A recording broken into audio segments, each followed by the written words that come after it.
Okay, so we're back a couple days later. You haven't seen me since Sunday. It's Wednesday evening. The temperatures have dropped. Most of the leaves are gone. Still beautiful though. Those splits are driving me crazy. So I have the yellow up here. I have an emergency cut bucket, my old cut bucket, and a full gallon. So let me crack this open and see what we're dealing with here. I probably have tint float. There's a green tint that separates inside this paint color, and this is no exception. So I'm gonna stir that in. This paint's a little on the thick side. A little bit of evaporation. I probably should have brought a little water, but I don't like thinning latex in particular.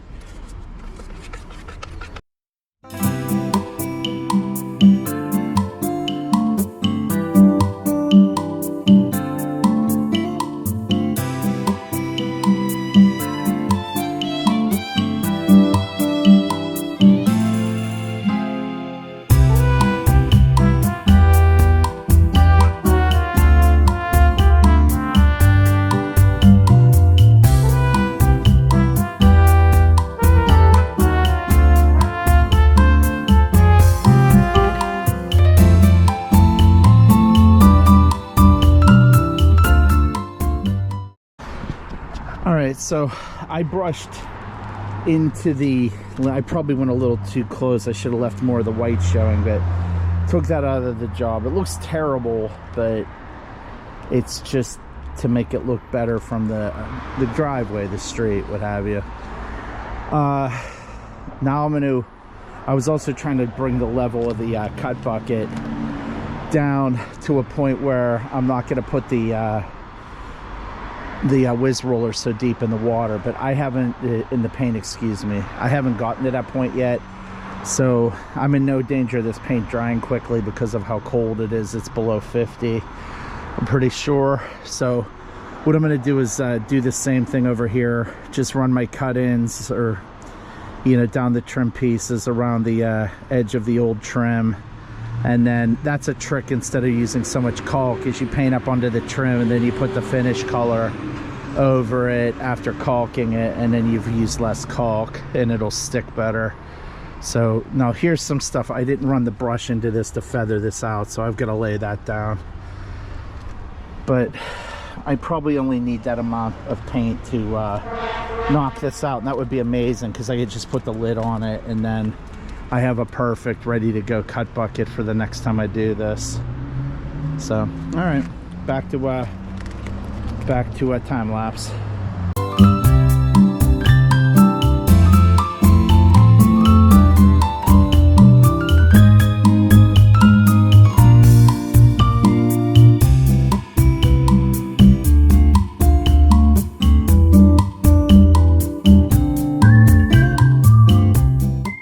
No sooner had I said what I said in the prior time lapse, I changed my mind and poured half into this empty bucket, put the screen in, and started using the whiz.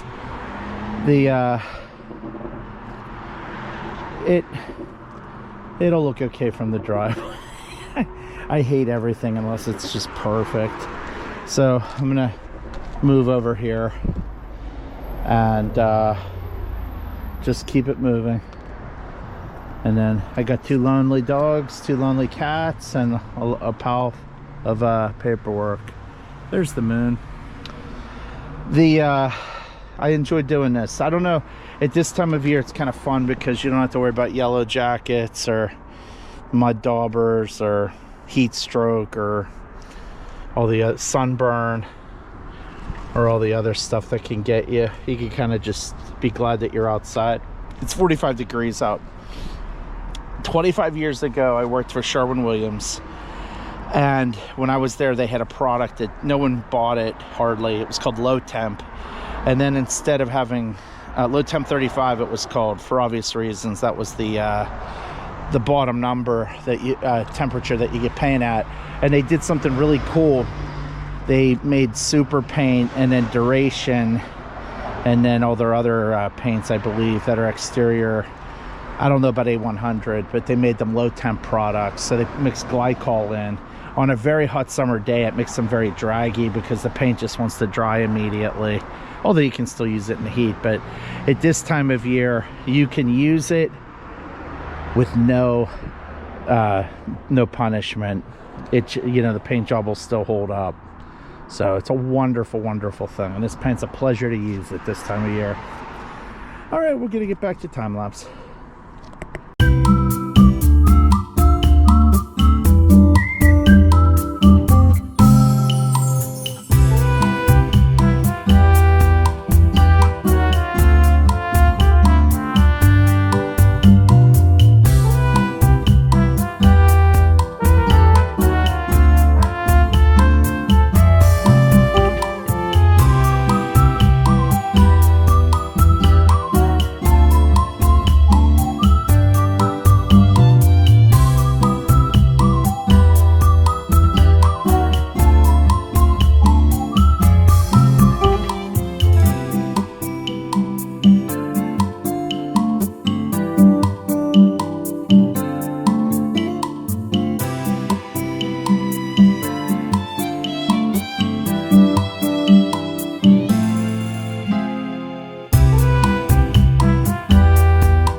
Okay, so I'm not going to talk for long, but I'm going to get that handled and then move my setup.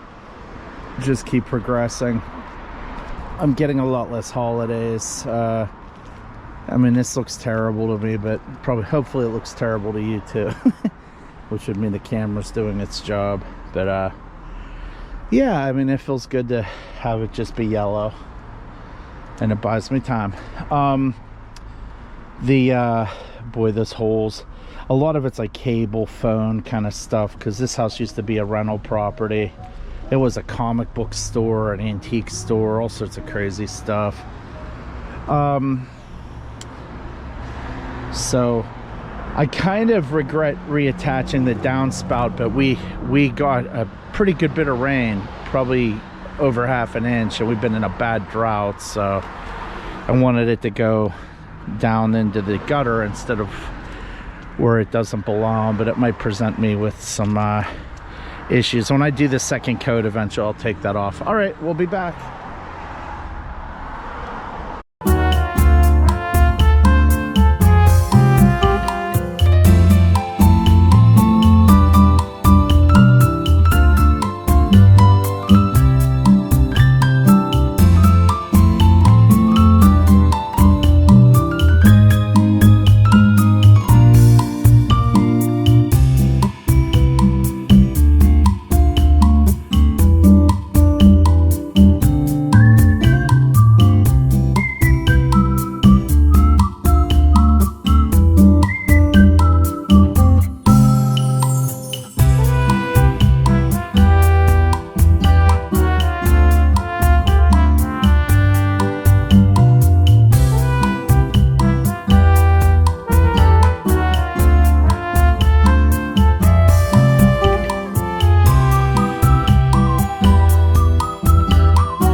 All right, I'm back. Took about a ½ an hour's break. Took care of my dogs. Had to answer a work call. I feel like the temps dropped more. I wimped out and had to put another layer on. So I'm gonna get back to this. That paint is nowhere near starting to dry.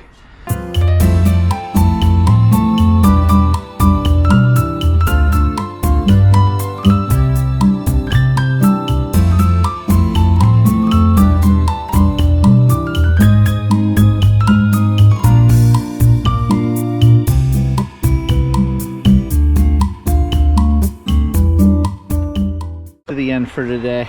I'm gonna drop the ladder set down and take this out of the job, and this,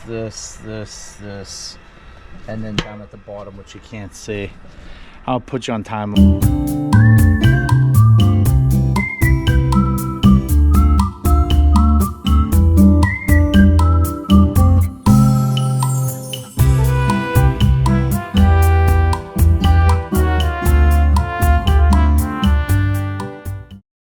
Hard to see with the light that you have, but it's not worth it to me to move it. But I threw a coat on that primed piece, that board in between the two sections of the house. There's a few things that's still primer up where that ladder set is. I'm going to take out of the job. They're just touch-ups on the first coat because it upsets me. And then I'm done for the night. That'll be the end of this installment. There will be plenty more over here. Let me see if I can get the motion light to kick on. I'll be changing all these lights eventually. All right, so this, I don't know what methodology I'm going to use to get it off. The tried and true with the older parts of the house aren't working with this taper saw and stuff, but this and just this are the final frontier on this side for the time being. This and this, it just needs a coat of paint, but not until I do the whole rest of the house. Okay, so a little bit of foreshadowing. So I just took a push scraper and one of these Warner 5-in-1s, and the primer bonds to the paint, but then when you go to scrape it, it delaminates, and that's what is so extremely frustrating about this. So in essence, you have to, it almost reminds me of getting your rotors turned on a car for your front brakes. You're basically resurfacing the siding to be able to get new paint to adhere. And I know what's gonna happen is, if I'm lucky enough to live long enough, I'll be way too old to do anything about this, and I'm afraid it'll do the same thing. And I just hope and pray that first coat, which was umber, was a solid color latex stain, and it was able to bite into the wood somewhat because it was thin, but it wasn't a real primer. Because if that isn't the case, I'm in deep trouble when I'm old. So this is going to be the thing I'll be working on next. Actually, I'll just put this in that video. Yeah, look at that. It is so disheartening. And pole scrapers aren't very effective on this. So I may be like, you know, I may be doing it this way to a degree, and then abrading off that which remains. I don't know. I really don't relish the idea of using wallpaper scrapers on the exterior of my house, because they're so prone to dig in.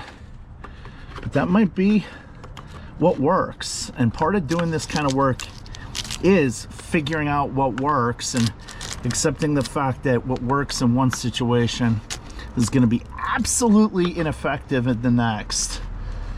And that's what makes you feel small. It's humbling. So now this is a pretty good sharp 5-in-1 because it's not as thick as the fixed blade ones. There's a, you know, a shallower profile, so it gets in there and lifts better. But this is what I have in store for me. Hi, so it's me from the future. I'm wrapping up episode 20, and I was reviewing footage. I showed painting this is the north elevation right here. I showed getting this painted. I hadn't buttoned that up yet. I did that later. I don't think I filmed it. It wasn't that interesting. But I got the yellow on. I was pretty happy with it. And then I came over here because I was going to continue doing the north elevation. And then I have this door open. I'm standing in there, and you see me using a push scraper. And I had similar difficulties replicating the techniques I used on the old sections of the house on the new section here. And you can see that it's not done, and it's sometime later from when that was filmed. I decided that it was a mistake and that I was going to figure out a better solution versus you know, what I was trying there. And I also saw that whatever's going to work here is going to work here. So I pulled the plug on it, and then I decided to do the front. So wrapping up episode 20 here, this is where I stopped. This will get done probably 3 months from now. We're in the winter. It's actually gonna sleet later, I think. So spoiler alert for episode 21, you're gonna see me jump to the front elevation, which I actually just finished 3 days ago. So if you like this kind of content, like and subscribe for more. I have plenty to do. When I finish the exterior of the house, I've got to do the garage. I have to restore the interior of my house, rewiring it, updating insulation, pulling out you know, later flooring to reveal the historic stuff. So I'll be doing this for years. So if you like historic restoration on houses, please keep watching. Thank you. Like and subscribe for more. Appreciate you watching. Bye-bye.